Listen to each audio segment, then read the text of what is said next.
Announcement sa lahat ng mga kamaestro. Ngayong Disyembre 24 ng gabi, magpapa-raffle ako ng 10 brand new phone live po yan, simple lang ang gagawin. Mag-subscribe at mag-comment ng magandang araw kamaestro. Simulan na natin ang kwento. Naitago na lang natin sa pangalang Pablo. Walang eksaktong taon. Probinsya ng Samar. Nang mga panong ito, kasalukuyang nakatira si Pablo sa kanyang tiyuhin. Naitago na lang natin sa pangalang Dado. Nasa edad 20 taong gulang ang binata. Hindi may kakailang banat na sa trabaho ang katawan. Namamasukan bilang kargador sa isang malaking bodega ng bigas ang tiyuhin.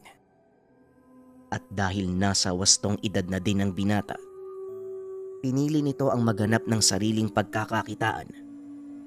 Bagaman maaari siyang ipasok ng tiyuhin sa trabaho, minabuti nitong sabayan maghanap ng mapapasukan.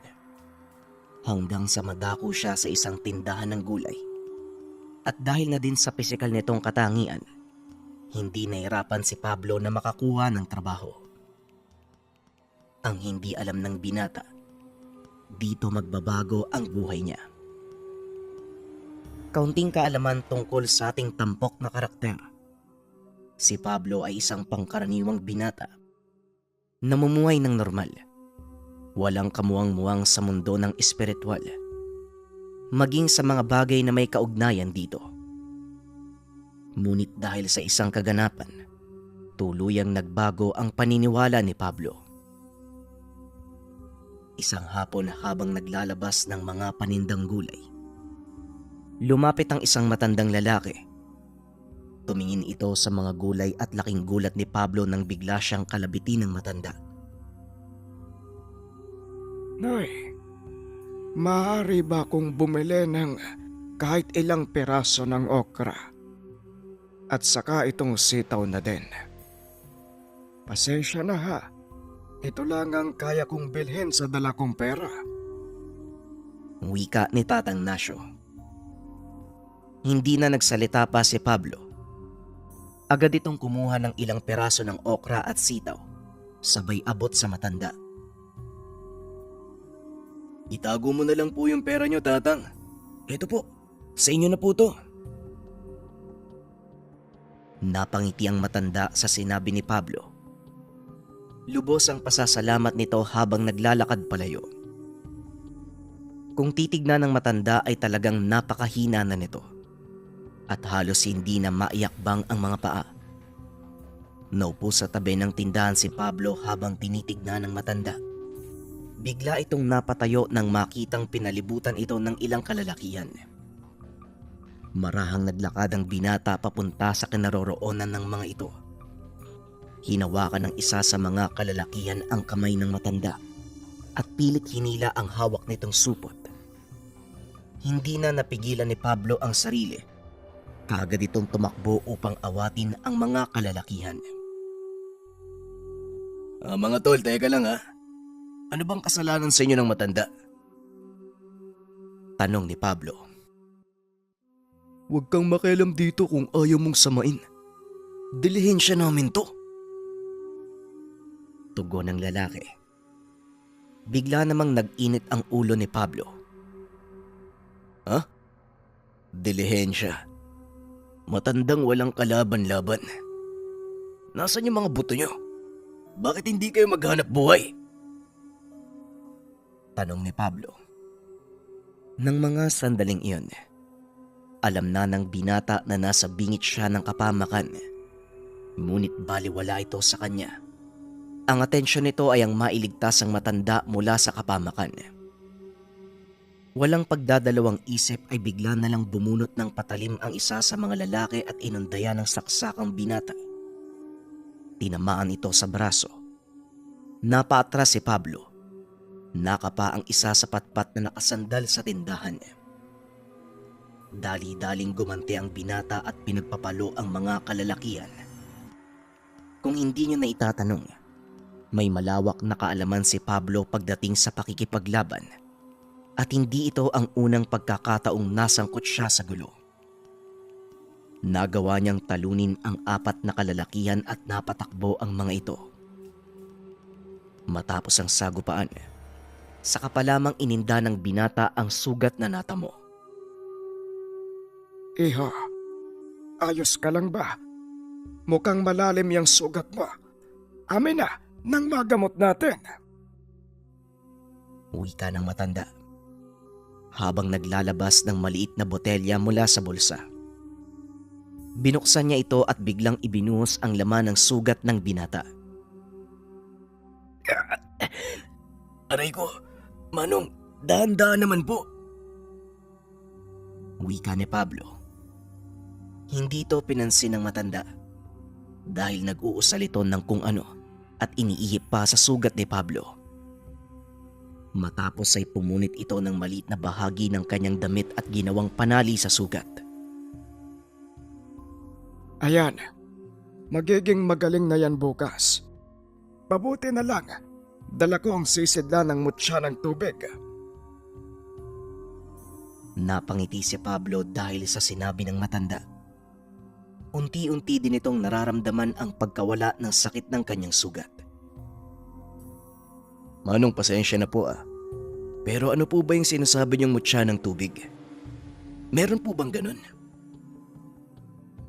Tanong ni Pablo. Meron, Iho. Pero dahil alam kong hindi ka naman naniniwala, hindi ko na rin ipapaliwanag sa'yo. O siya, mauuna na ako ha. Muli, maraming salamat sa tulong mo. Tugon ng matanda at marami itong naglakad palayo. Matapos ang kaganapan ay kagad na ding umuwi ang binata. Pagdating sa kanilang tahanan ay napansin ng tiyuhin ang bendang nakatali sa kanyang braso at hindi nito napigilang punahin ang pamangkin. O Pablo, nandito ka na pala. Anong nangyari dyan sa braso mo? Tanong ng tiyuhin.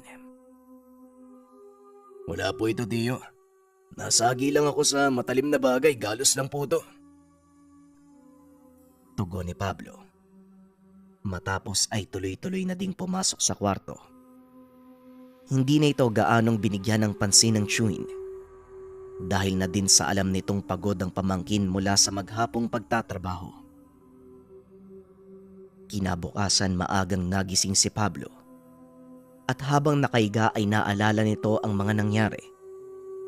Biglang bumangon ng binata at dali-daling pumunta sa harapan ng salamin. Kinalas ang bendang nakatali sa braso. Nanlaki mga mata ng binata dahil biglang nawala ang sugat nito. Ilang beses pa niyang kinusot ang mga mata sa pag-aakalang namamalikmata lang. Anong nangyari? Alam ko meron akong saksak kagabi. Saan kaya napunta yung sugat?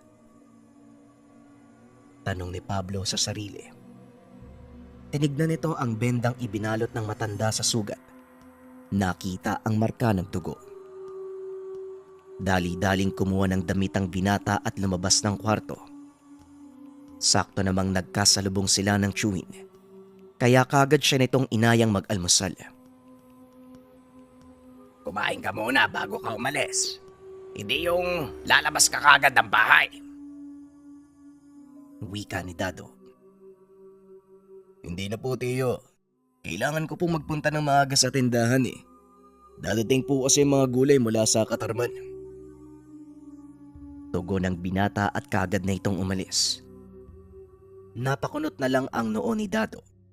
Hinayaang umalis ang pamangkin. Pagdating doon sa pwesto, naroon na ang truck na may kargang mga gulay mula sa kabilang bayan. Habang nagbababa ng mga kain, nakita ni Pablo ang matanda. Papalapit ito sa truck. Hindi sinasadyang nabitawan ng isa sa mga kasamahan ng binata ang kain na naglalaman ng repolyo. Pilit itong inabot ni Pablo ngunit huli na ang lahat. Pabagsak na ito sa ulo ng matanda. Sa hindi inaasahang pagkakataon, nagawa itong saluhin ng matanda at dahan-dahang ibinaba sa lupa. Nako, Iho, mag-iingat ka. Medyo Mabigat pa naman to. Wika ng matanda. Natulala naman si Pablo at pilit na inisip kung papaanong nagawa ng matanda na saluhin ang mahigit 50 kilong kain ng repolyo. Nang makalayo na ang matanda, dali-daling bumaba sa truck si Pablo upang siguraduhin may laman ng kaing na nahulog. Hindi ito makapaniwala sa mga nangyari. Nang matapos ito ang trabaho, dali-daling nagpaalam ang binata sa amo at hinanap ang matanda. Sinuyod niya ang buong palengke hanggang sa madako siya sa isang bakanteng lote kung saan may tumutubong malaking puno ng apitong. Akmang lalapit na sana ang binata nang biglang magsalita ang matanda. Napakagandang puno nito. Paniguradong magpapakita ang mutyang nakatira dito. Sakto. Kabilugan ng buwan ngayon. Wika ni Tatang Nasyo. Tatang, sabihin niyo po sa akin kung ano yung ginawa niyo. Paano niyo po sinalo yung kaing ng repolyo? At higit sa lahat, paano niyo po pinagaling ang sugat ko? Tanong ng binata. Lumingon ang matanda at ngumiti. Hindi ako ang nagpagaling sa'yo. Kung hindi ang mutya ng tubig na nakalagay sa botelya. Hindi ko na pinaliwanag sa'yo nung araw na yon dahil alam kong hindi ka rin maniniwala. Tugon ni Tatang Nasyo. Handa po akong makinig. At sa lahat po ng nasaksiyan ko, sa palagay niyo, hindi pa din ako maniniwala. Wika ni Pablo. Inaya siya ng matanda na maupo sa ilalim ng puno ng apitong. At saktong pag-upo ng dalawa, biglang hinawakan ng matanda ang kanyang noo at unti-unting nawala ng ulirat ang binata. Nang imulat ang mga mata ay nakita niyang nakatayo na siya sa isang malawak na kakawyan. Inikot ng binata ang tingin sa paligid. Napansin ang maliit na butil ng liwanag na unti-unting nagtitipon sa isang napakagandang puno na namumulaklak na kulay pula. Isa-isang nagkukumpulan ang mga butil hanggang sa unti-unting may naaninag si Pablo. Maliliit na nilalang na kung tawagin ay lambana. Hindi alintana ng binata na nasa ibang lugar ito dahil nahuhumaling siya sa kagandahan ng paligid. Habang tumatagal ay lalong dumadami ang mga lambana hanggang sa tuluyang nabalot na ang buong puno. Naglakad si Pablo papalapit sa mismong ilalim ng puno. Ngunit bago niya ito tuluyang hawakan, merong pumigil sa kanyang braso. Huwag mong hawakan yung puno dahil nasa proseso yan ng pagsilang ng isang mutya. Maaaring masira mo yung proseso. Wika ng isang binata na halos kasing edad lang ni Pablo. Ilang sandali pa, biglang lumabas ang liwanag mula sa malaking katawan ng puno. Unti-unti itong lumapit kay Pablo at ramdam ng binata ang kakaibang init at kaginhawa ang dala ng butil ng liwanag. Sabihin mo nga sa akin, ano ba yung bagay na to? Tanong ni Pablo. Ilahad mo yung palad mo. Hayaan mong lumapag. Tanggapin mo ng buo. Tugon ng kasama niyang lalaki. Hinayaan ito ng binatang lumapag sa kanyang palad. Nakapikit ito dahil sa nakakasilaw na liwanag. Nang idilat ng binata ang kanyang mga mata, nakabalik na siya sa bakanting lote kasama ang matanda. Naramdaman din ng binata ang bagay na nakalapag sa kanyang kamay. Ingatan mo ang mutyang yan.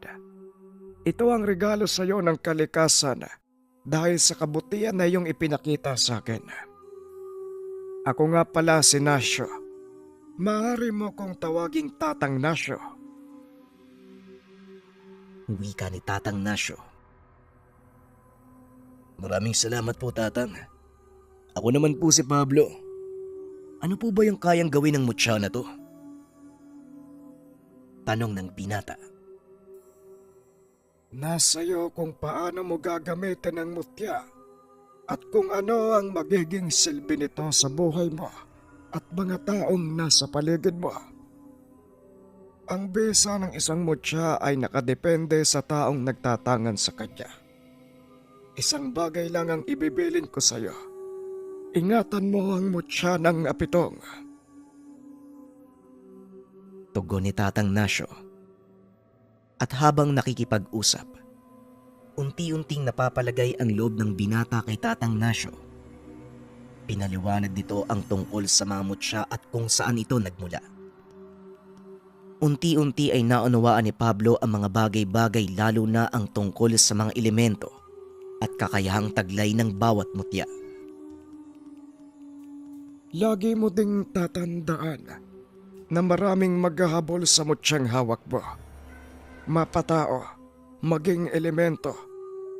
Kaya hanggat maaari, wag na wag mong ipagyayabang o ipapakita ng basta-basta sa iba. Wika ni Tatang Nasyo.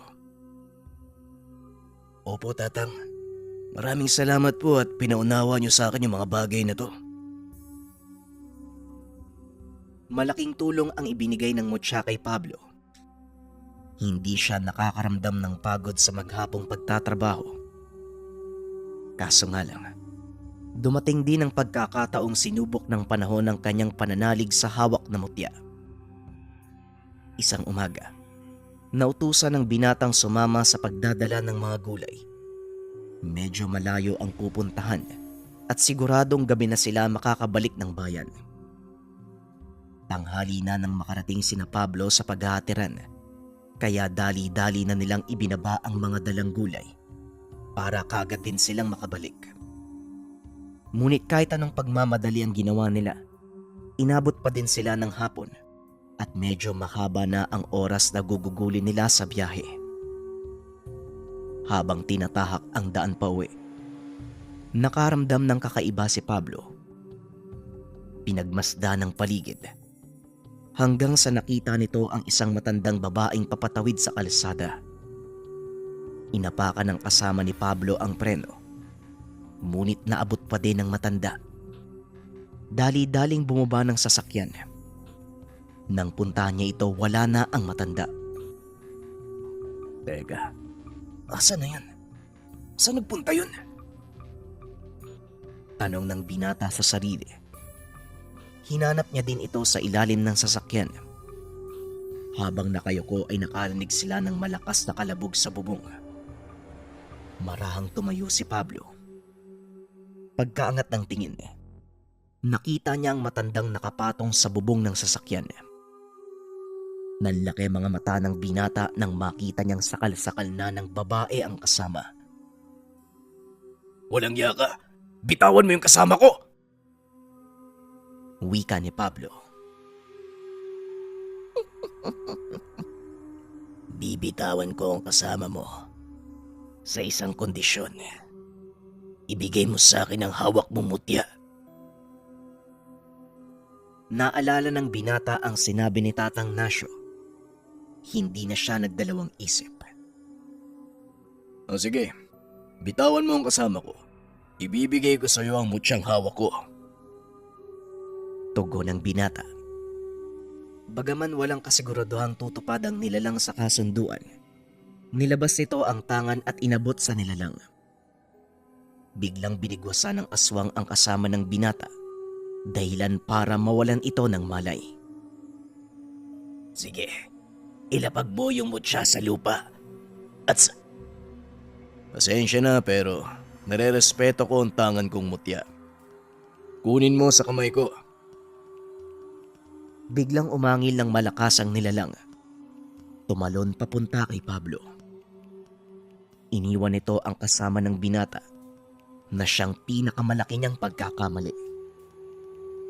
Marami nitong lumapit sa binata habang inaabot ang mutya. Nang malapit niya nang makuha ang mutya, biglang hinila ni Pablo ang kamay ng aswang. Isang malakas sa suntok ang pinakawalan nito papunta sa sikmura ng kalaban. Halos isuka niya ang laman loob dahil sa lakas ng pagkakasuntok. Walang yaka. Traidor ka!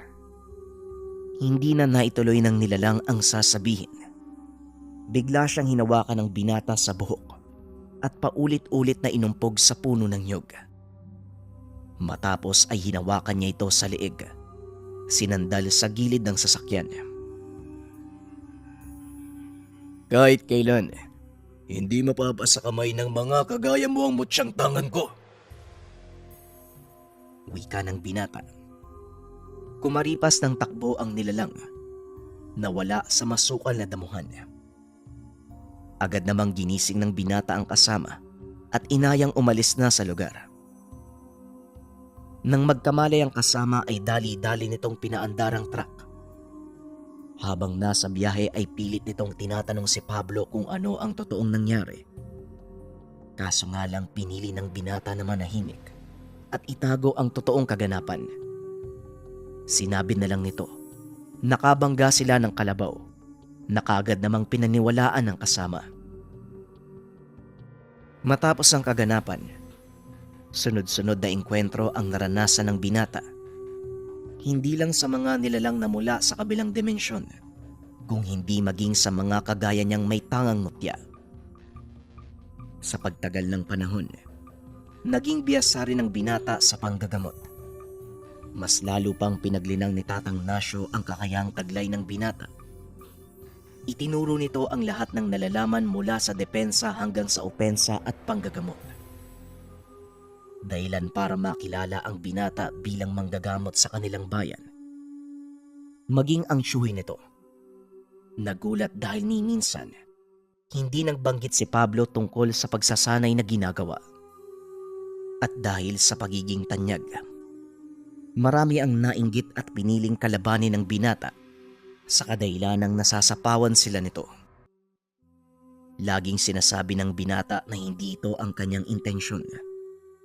Layunin ni Pablo ang makatulong sa kapwa, mapa-espiritual o pisikal na karamdaman at pangangailangan. Isa sa mga manggagamot na nakalaban ni Pablo ay si Tatang Aurelio. Kilalang manggagamot mula sa kabilang baryo. Sa kalagitnaan ng panggagamot ng binata ay sinugod ito ng batikang albularyo. Ito ba yung bahay? Ito ba yung tahanan ni Pablo? Wika ng matanda pagpasok nito ng tahanan. Ito nga po. Ano pong may paglilingkod ko sa inyo? Maaari po kayo maupo. Tatapusin ko lang sandali yung naunang pasyente. Tugon ni Pablo. Hindi na kailangan. Hindi din naman ako magtatagal. Gusto lang kitang bigyan ng babala. Hindi maganda ang bumangga ng kapwa manggagamot. Wika ni Mang Aurelio. Bigla namang napahinto sa ginagawa ang binata at hinarap ang matanda. Pasensya na po pero wala akong sino mang binabangga. Ginagawa ko lang ang nararapat kong tungkulin. Ngayon, kung wala po kayong kailangan o kung hindi po kayo magpapagamot, makakalis na po kayo. Napangiti ang matanda at muling nagsalita. Hindi mo ako kilala. Wala kang alam kung ano ang kaya kong gawin. Sinagot ng binata ang sinabi nito. Opo, tama po kayo. Hindi ko nga po kayo kilala. At wala akong kaalam-alam sa mga kaya mong gawin. Pero ganun din po kayo Wala kayong alam kung ano ang kakayahan ko. Kaya wag niyo akong tatakutin sa taglay niyong kaalaman. Hindi ba dapat ginagamit niyo yan sa pagtulong sa mga nangangailangan? Biglang natigilan ng matanda. Hindi nito akalaing ganon ang isasagot ng binata. Puro kayabangan. Huwag mo sabihin sa akin na porket mas bata ka, malakas ang pangangatawan. Hindi ako natatakot sa iyo. Kayang-kaya kitang sabayan pagdating sa pisikal na lakas. Wika ni Mang Aurelio. Pasensya na po kayo, pero hindi po yan ang nais kong iparating. At kung hindi niyo nauunawaan ang mga sinabi ko, wala na ring silbi ang pagpapaliwanag ko sa inyo. Bukas ang pintuan ko at maaari na po kayong lumabas. Dahil kailangan ko pang bumalik sa gawain ko. Matapos ang sagutan ng dalawa, umalis na si Mang Aurelio. Hindi nito matanggap sa sarili na isang baguhang manggagamot lang ang sasagot sa kanya ng ganito. Dahil sa nangyari, lalo pang tumindi ang galit ng matanda kay Pablo. Bagay na kaagad namang nalaman ni Tatang Nasyo. Mukhang hindi maganda ang pag-uusap niyo ni Aurelio. Ano bang sinabi mo? At bakit galit na galit yung matandang yon? Tanong ni Tatang Nasyo. Wala naman po, Tatang. Sinagot ko lang naman yung mga sinabi niya sa akin eh. Medyo pinamukha ko din na dapat hindi siya nangahamak ng mga kagaya kong baguhan. Tugon ni Pablo. Bagyang natawa si Tatang Nasyo sa sinabi ng binata. Masyado kasing mataas ang ihi ng matandang albularyo na yon. Palibasa marami na siyang naging parokyano at karamihan sa kanila nandito na sa'yo nagpapagamot. Wika ni Tatang Nasyo. Napagtanto ng binata na inggit ang pinag-uugatan ng galit ni Mang Aurelio. Hindi ko naman po pinipilit yung mga taong pumunta sa akin, Tatang. Sila naman po yung kusang lumalapit eh. Wika ni Pablo. Naroon na tayo. Pero alam mo kasi, ginagawang hanap buhay ni Aurelio ang panggagamot. Kaya ganun na lang ang galit niya sa'yo. Wika ni Tatang Nasyo. Pilit naman itong inunawa ni Pablo dahil ang ginagawa ni Mang Aurelio ay taliwas sa mga tinuturo ng kanyang maestro. Sa paglipas ng mga araw, patuloy na dumadami ang mga nagpapagamot kay Pablo at lalo siyang nakikilala hindi lang sa kanilang bayan, maging sa buong probinsya. Na siya namang naging dahilan ng paglalim ng galit ni Mang Aurelio at sa pagkakataong iyon, hindi na siya nag-iisa. Habang nanggagamot tuloy pa din ang trabaho ni Pablo sa gulayan, dito na naganap ang isa sa pinakamatinding engkwentro laban sa isang malakas na manggagamot. Kasalukuyang nag-aayos ng mga panindang gulay ang binata nang lapitan siya ng isang lalaki na nasa edad 40. Walang anumang salita kaagad siyang binato ng tigalpo. At dahil hindi nakapaghanda, matinding pinsala ang natamo ng binata. Wala ka palang sinabi. Hindi pala totoo yung narinig kong balita. Kasing hina ka pala ng sanggol. Wika ng lalaki. Ang pangalan nito ay Brando. Ano po bang kasalanan ko sa inyo? Bakit mo ko inaatake? Tanong ni Pablo. Hindi pa ba malinaw sa'yo? Nandito ako para tapusin ka. Masyado nang nakakabingi yung pangalan mo eh. Tugon ni Brando. Walang kamalay-malay si Brando na unti-unti nang bumabawi ng lakas si Pablo. Maraan itong tumayo. Walang pagdadalawang isip na sinalakay ang kalaban.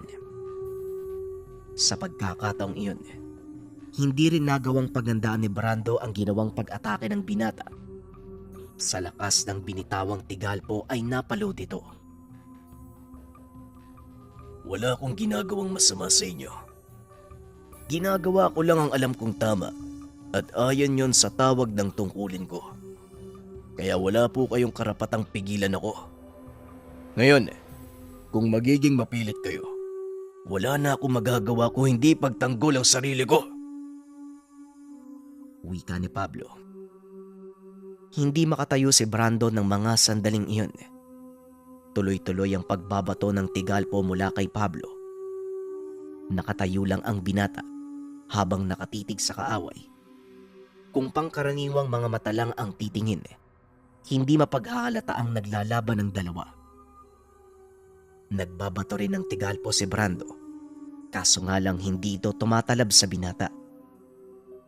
Walang nararamdaman ng mga tao sa paligid. Ngunit para sa dalawang nagtatagisan ng lakas, animoy nagbabatuan ng mga ito ng malalaking tipak ng bato. Pilit na tumatayo si Brando. Ngunit sa tuwing gagawin niya ito, paulit-ulit lang siyang bumabagsak. Huwag ka naman laban ba? Sumuko ka na. At isa pa, walang patutunguhan ang laban na to. Isa sa atin ang tuluyang babagsak. At sisiguraduhin kong hindi ako yun. Wika ni Pablo. Walang yaka. Naunahan mo lang ako eh. Matalo man ako. Marami ang maghahangad na tapusin ka. Tugon ni Brando. Sa pagkakataong iyon, diniskomyon ng binata ang kalaban.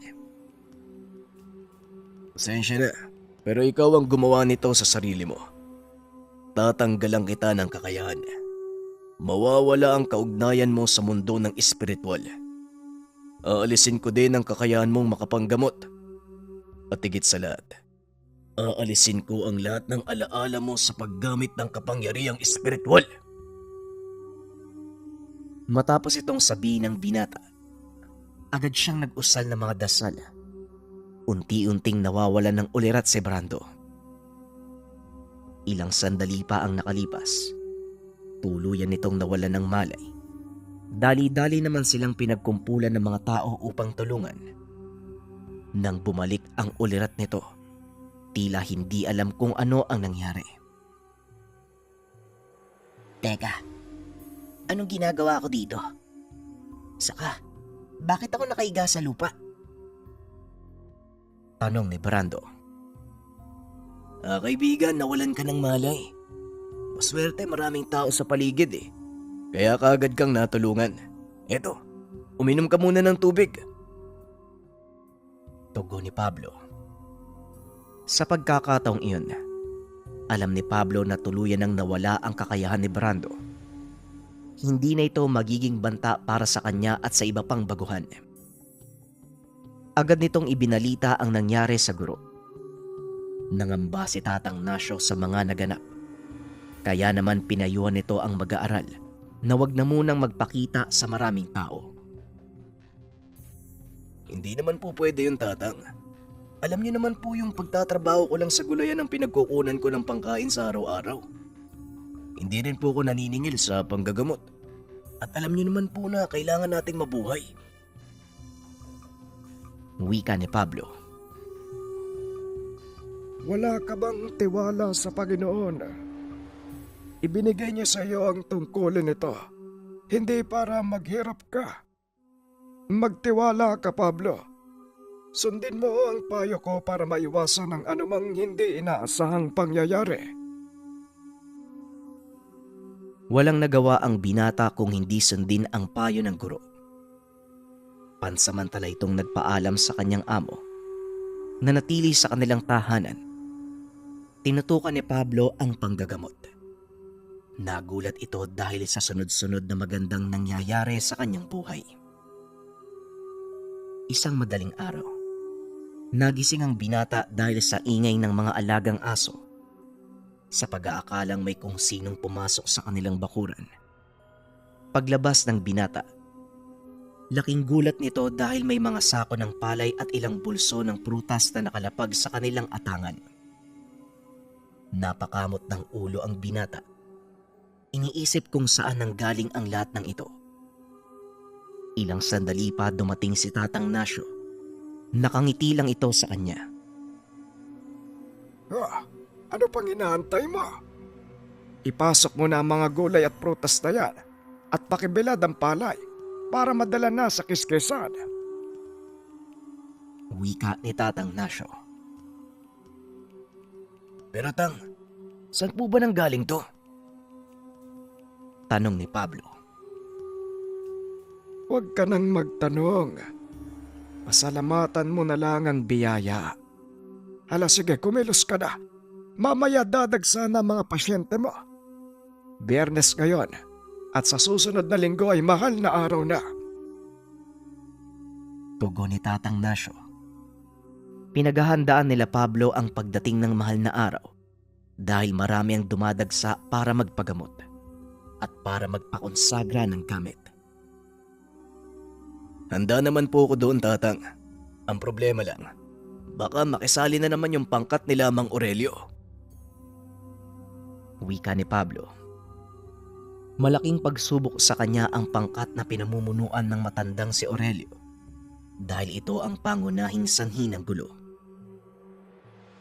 Huwag mo silang alalahanin. Ako na ang bahala sa kanila.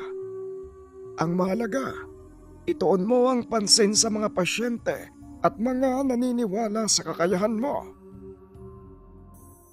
Tugon ni Tatang Nasyo. Ilang araw ang lumipas. Naging maayos naman ang lahat. Inakala ng binata na magpapatuloy na ang ganitong kapayapaan. Ngunit ilang araw bago sumapit ang Biyernes Santo, isang pasyente ang dumulog sa kanila. Saktong si Tatang Nasyo ang naroon, kaya ito ang nakipag-usap. Nalamang kulam ang sanhi ng pagkakasakit ng pasyente. Ayon pa dito, inilapit nila ang kaso kay Mang Aurelio. Kaso nga lang tumanggi ang matanda dahil may mahalagang bagay silang pinaghahandaan. Nagamot naman ito ng matanda, ngunit naging palaisipan sa kanya ang sinabi nito. Pablo, narinig ko ang isa sa mga pasyente natin na tinanggihan ni Aurelio. Ang sabi, may pinaghahandaan daw silang importanteng kaganapan. Wika ni Tatang Nasyo. O baka naman po naghahanda sila sa pagdating ng mahal na araw. Hindi po ba nagbabasbas din sila ng mga gamit? Tugon ni Pablo. Tama ka. Pero nakakapanibagong tatanggihan nila ang mga pasyente. Yon ang ikinabubuhay nila. Muling wika ni Tatang Nasyo. Naku po, Tatang. Tignan na lang natin. Kahit anong gawin nila, handa ako. At hindi po ako natatakot sa kanila. Alam ni Pablo ang kahinaan ni Aurelio, kaya kampante itong hindi sila mapapahamak. Tandaan mo, Pablo, na ang mutyang hawak mo ay may kahinaan. At kagaya ng ibang mutya, mahina ang kapangyarihan nito sa tuwing sasapit ang mahal na araw, lalo na ang Biyernes Santo. Wika ni Tatang Nasyo. Biglang natigilan si Pablo dahil alam niyang totoo ang sinasabi ng guro. Opo, Tatang. Alam ko po ang gagawin ko. At napagandaan ko na po ang bagay na yon. Matapos mag-usap ng dalawa, isa-isang nagdatingan ang mga pasyente. Naging abala si Pablo sa pag-aasikaso sa mga ito. Ganon din si Tatang Nasyo. Kapwa nilang hindi napansin ang paparating na panganib. Nalaman na lang ito ni Tatang Nasyo nang bigla siyang napatingin sa bintana. Nakita nito ang isang lalaking nakatayo sa labas ng bakuran. Pinagmamasdan nito ang mga pasyente. Maya-maya ay sumisilip sa bintana kung nasaan si Pablo. Dali-daling pinuntahan ni Tatang Nasyo ang binata upang balaan ito. Napatingin ang binata sa kinaroroonan ng sinasabing lalaki. At nang mapansin itong nakita siya ni Pablo, dali-daling umalis ang lalaki. Tatang, parang alam ko na kung ano mangyayari.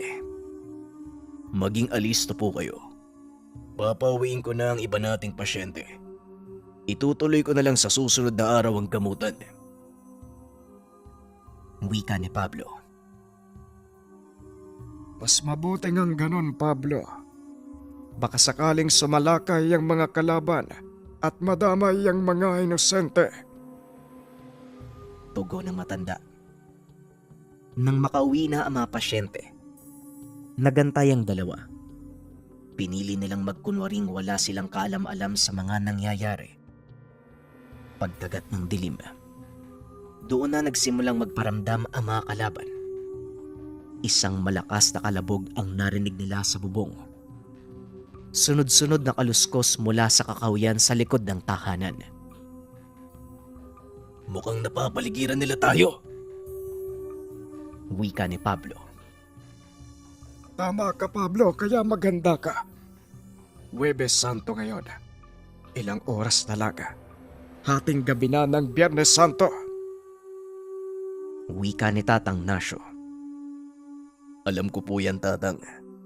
Kaya sisiguraduhin kong tatapusin ko ang laban na to bago pa sumapit ang hating gabi.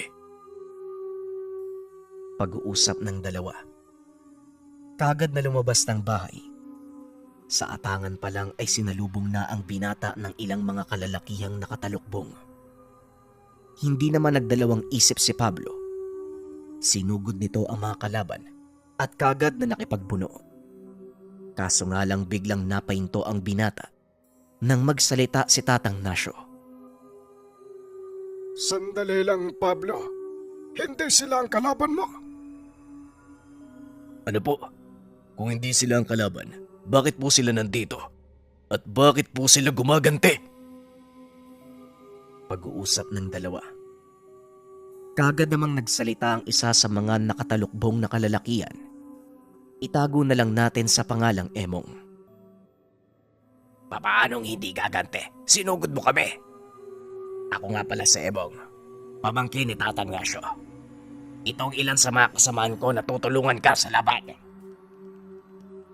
Napakamot sa ulang binata at tumingi ng paumanhin. Pasensya na kayo. Akala ko kasi kalaban eh. Tugon ni Pablo. Mamaya na kayo mag-usap.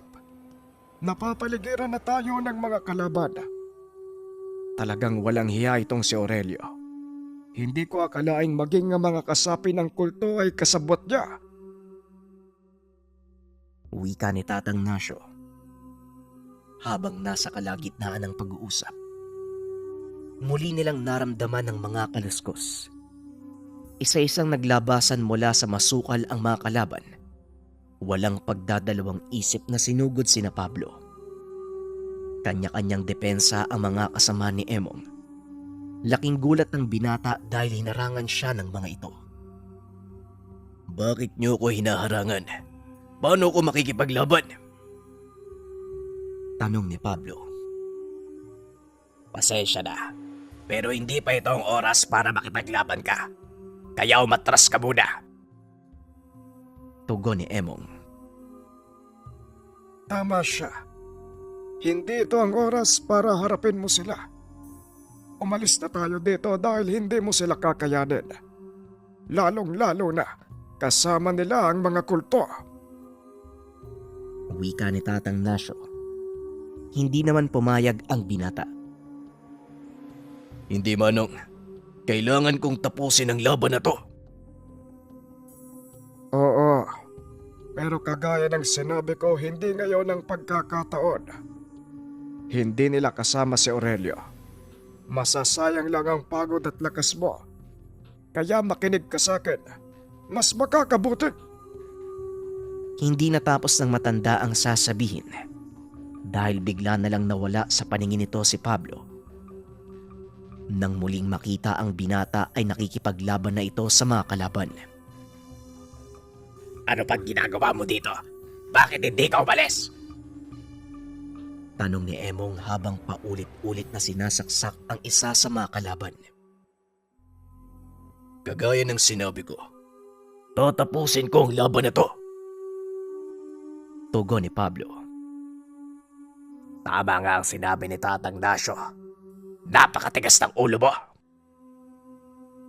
Ako ang sadya ng mga ito. Kaya ako din ang dapat humarap sa kanila. Hindi pa nga ito ang oras para makipaglaban ka. Napakakulit mo. Tugon ni Emong sabay suntok sa sikmura ni Pablo. Dahilan para mawalan ito ng malay. Agad namang binitbit ng isa sa mga kasama nito ang binata. Ilang sandali pa ay nagkamalay si Pablo. Teka, nasan ako? Anong nangyari? Bakit ako nandito? Ang yungib na ito, nagsisilbing taguan ng aking mga mag-aaral. Dito kita dinala dahil walang sino man ang nakakaalam ng lokasyon na ito. Sa ngayon, hindi ka pwedeng lumaban dahil hindi pa kumpleto ang taglay mong lakas. Tugon ni Tatang Nasyo. Ano pong sinasabi niyo? Nakakapanggamot na ako at nagagamit ko ng maayos ang mutyang hawak ko. Tugon ni Pablo. Maaaring tama ka. Nagagamit mo ang mutya ng maayos. Pero hindi mo ba napapansin tuwing Biyernes Santo humihina ang kapangyarihan mo dahil hindi kompleto ang konsagrasyon ng mutyang hawak mo. Nandito ka ngayon dahil kailangan basbasa ng isang pantasang mutya. Tugon ni Tatang Nasyo. Pantas. Meron bang ganun, Tatang? Naririnig ko lang yan sa mga drama sa radyo. Tugon ni Pablo. Kung papaanong lumitaw ang mga mutya sa mundong ito, kasabay nilang isinilang ang mga pantas. Dahil tanging mga pantas at babaylan lang ang may kakayahang magbasbas at magbigay sa mga bagong silang na mutya. Napagtanto ni Pablo na ang tangan niya bagong silang na mutya ng apitong. Kaya naman pumayag ito sa mga mungkahi ng matanda. Ilang sandali pa, dumating na si Emong at ang iba pa nitong kasamahan. Mabuti na lang nagawa namin silang patakbuhin. Tatang Nasyo, wala bang nakasunod sa inyo dito? Tanong ni Emong. Sinigurado kong walang nakasunod sa akin. At isa pa balot ng sabulag ang lugar na ito. Kaya walang makakakita. Lalo pat na sa kalagitnaan tayo ng pugad ng mga tikbalang. Tugon ni Tatang Nasyo. Matapos ang pag-uusap, nagpahinga na ang pangkat. Kinabukasan maagang gumising ang matanda. Dinala si Pablo sa tuktok ng isang burol. Dito natin naantayin ang pantas. Maupo ka sa ilalim ng puno. Pagmasdan mo muna ang pagsikat ng araw.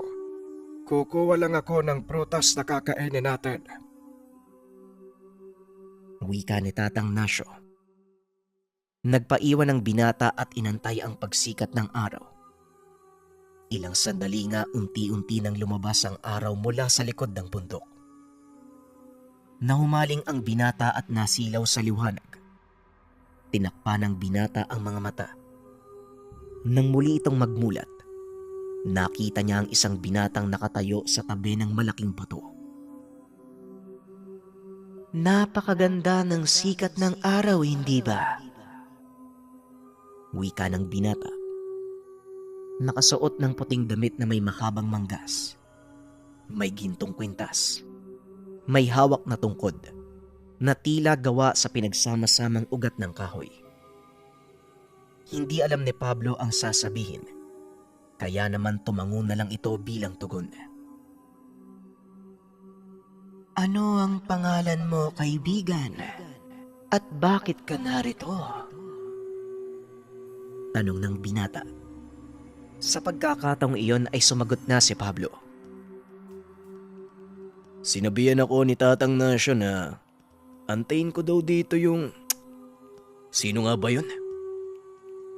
Wika ng binata habang kinakamot ang ulo.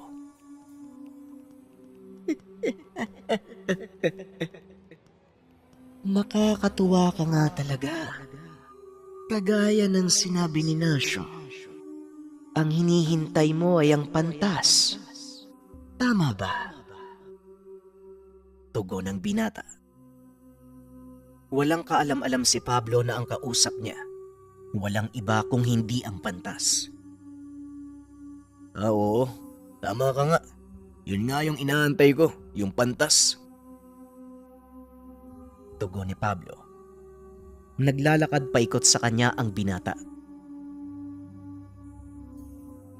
Bakit mo naman hinahanap ang pantas? Ano ang pakay mo sa kanya?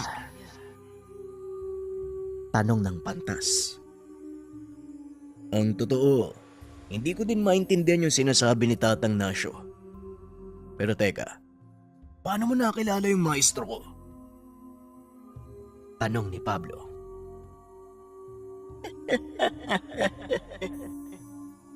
Paano kung hindi makikilala ang mahal kong disipulo? Tugon ng pantas. Nanlaki ang mga mata ni Pablo. Unti-unting napagtanto na ang kaharap ang mismong pantas na kanina pang inaantay. Ikaw? Ikaw yung pantas? Ikaw yung sinasabi ni Tatang Nasyo? Tanong ni Pablo habang unti-unting umaatras. Depende. Depende kung sa paanong anggulo mo titignan ang aking pagkatao.